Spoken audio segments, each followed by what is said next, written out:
You know what nobody tells you about being hurt by someone. It's not the betrayal that does the real damage. It's what happens after.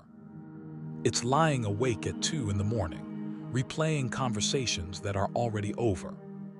It's checking their social media, not because you miss them, but because some part of you needs to know they're suffering too. It's that quiet, burning question that never fully goes away.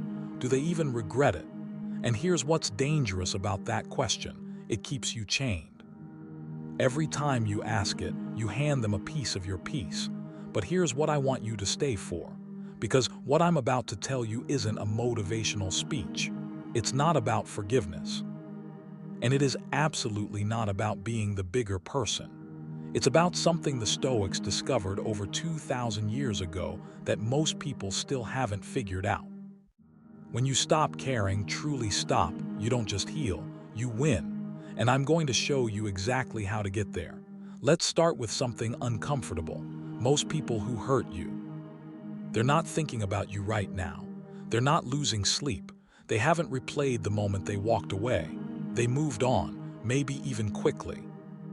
And that realization is one of the most disorienting feelings a human being can experience, because you gave them weight, you gave them significance, you let them matter. And they took that and just left. So what do most people do? They try to get even. They want the person to see what they lost. They want public success as a weapon. They want the ex to regret it. They want the coworker who undermined them to watch them get promoted. They want the friend who vanished to reach back out. Here's the problem with that strategy. It keeps you obsessed with a person who has already stopped thinking about you. Marcus Aurelius wrote, "The first rule is to keep an untroubled spirit. The second is to look things in the face and know them for what they are. Not for what you wish they were, not for the story you've been telling yourself, what they actually are." And what most people who hurt us actually are is this.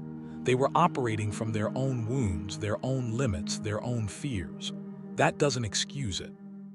But it does mean this. Their actions say almost nothing about your worth and everything about their state of mind. That shift from "why did they do this to me" to "what does this reveal about them" is the first crack in the chains. But there's a second trap, and this one is sneakier. It's performing recovery instead of actually recovering. It's posting inspirational quotes while still crying about them at night. It's telling everyone you've moved on while secretly hoping they find out. That's not freedom. That's still giving them the lead role in your story. Real freedom looks completely different. And we'll get there. But first, let's talk about the thing that makes all of this so hard. Here's something most people don't know, and it changes everything once you do. Your brain is biologically wired to hold onto painful social experiences longer than pleasant ones. Rejection, betrayal, and abandonment activate the same neural pathways as physical pain. This isn't weakness. This is wiring. In our ancestral past, being cast out of a tribe was essentially a death sentence. So the brain learned to treat social rejection like a life-or-death threat. It stored those memories deeply. It replayed them obsessively because in the wild, learning from social failure meant survival. You're not broken, you're ancient. And that ancient brain is running an outdated program in a world that no longer requires it. The Stoics didn't have neuroscience, but they understood this dynamic intuitively. Epictetus, a man who was born into slavery, who had no freedom, no property, no power over his body, wrote something that should stop you cold. He wrote, "Men are disturbed not by things, but by the opinions about things." Read that again. Not the betrayal itself, not the lie itself, not the leaving itself. The story you keep telling about it, the meaning you've attached to it, that is what's keeping you in pain. Think about two people who go through identical breakups, same relationship, same ending, same words said. One person is destroyed for years, the other uses it as a turning point. The event was identical, the meaning they gave it was not. This is where Stoicism becomes not just a philosophy, but a survival tool. Because the Stoics weren't interested in suppressing pain. They were interested in examining it, questioning it, and choosing deliberately what narrative they would carry forward. So ask yourself right now, what story are you still telling about what happened? And is that story serving you, or is it serving the person who hurt you? Let me be very specific about what I mean when I say, stop caring. I don't mean become cold. I don't mean harden yourself. I don't mean pretend nothing happened. That's not Stoic wisdom, that's suppression. And suppression always finds a way out, usually at the worst possible moment. What I mean is this. There is a specific kind of emotional state that can only be reached once you have done the internal work. It's not numbness, it's neutrality. It's the moment when you think about what happened and you feel the memory, but it no longer has teeth. It no longer reaches into your chest and squeezes. Marcus Aurelius had a name for the mental posture required to get there. He called it the view from above, the practice of mentally stepping back, far back, and seeing your situation from a wider perspective. Your pain, placed inside the vast scale of time and human experience, starts to look different. He wrote in his private journals, which he never intended anyone to read, "You have power over your mind, not outside events. Realize this and you will find strength." These weren't platitudes. These were survival notes. Marcus Aurelius was emperor of Rome. He dealt with war, plague, betrayal from people he trusted, the death of children. He wrote these words as medicine for himself. And the medicine was this: the outside world cannot reach your interior unless you open the door. Now here is the part most people miss. Indifference isn't something you decide to feel. It's something you arrive at, and you only arrive at it by walking directly through the pain, not around it. Which means, if you've been avoiding grief, you're not on the path to freedom. You're stalled at the gate. We'll come back to this, because there's a specific practice the Stoics used to move through pain faster than almost any modern method, and it might surprise you. Here's the practice I promised. And I want you to sit with this because your first reaction is going to be, "That sounds terrible." That's exactly how you'll know it's working. The Stoics used a practice called premeditatio malorum, the premeditation of evils.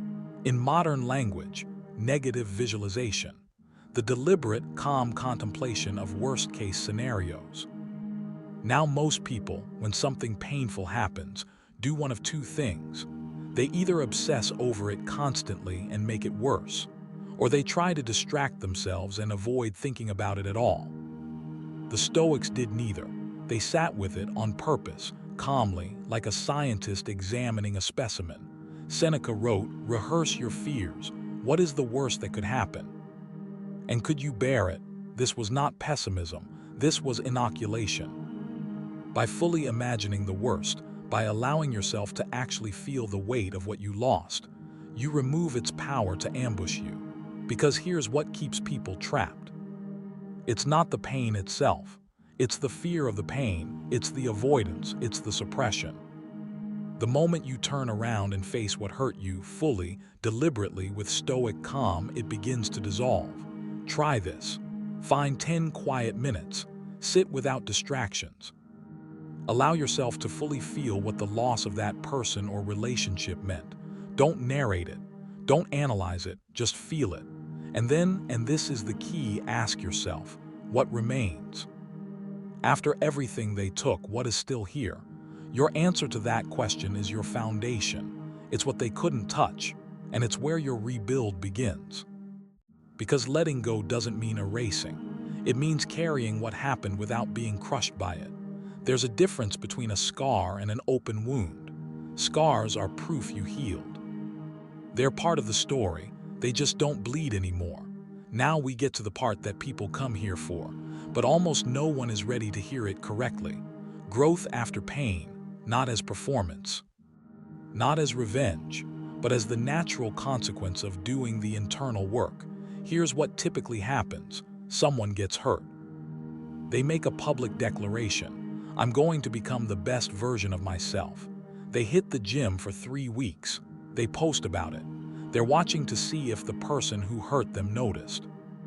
That's not healing. That's still the same wound, just wearing a motivational caption. Real growth, stoic growth, is quiet. It doesn't broadcast. It doesn't perform. It just becomes. Epictetus said, "If you want to improve, be content to be thought foolish and stupid with regard to external things." In other words, do the real internal work, even when it's invisible. Even when no one is watching. Even when the person who hurt you will never know. Because here's the truth that changes everything. You are not growing to impress them. You are growing because the pain cracked you open, and something better is growing through that crack. Like a tree whose roots go deeper after a storm. Think about the people in your life you most admire. The ones who have been through fire and come out steady. Not bitter, not broken, not performing toughness, just solid, grounded, unshakable. How did they get there? Not by avoiding pain, by walking through it, fully, and choosing on the other side to become more than it. The Stoics called this eudaimonia, a Greek word that doesn't translate neatly, but roughly means the deep flourishing of a human being living in full alignment with their values. Not happiness.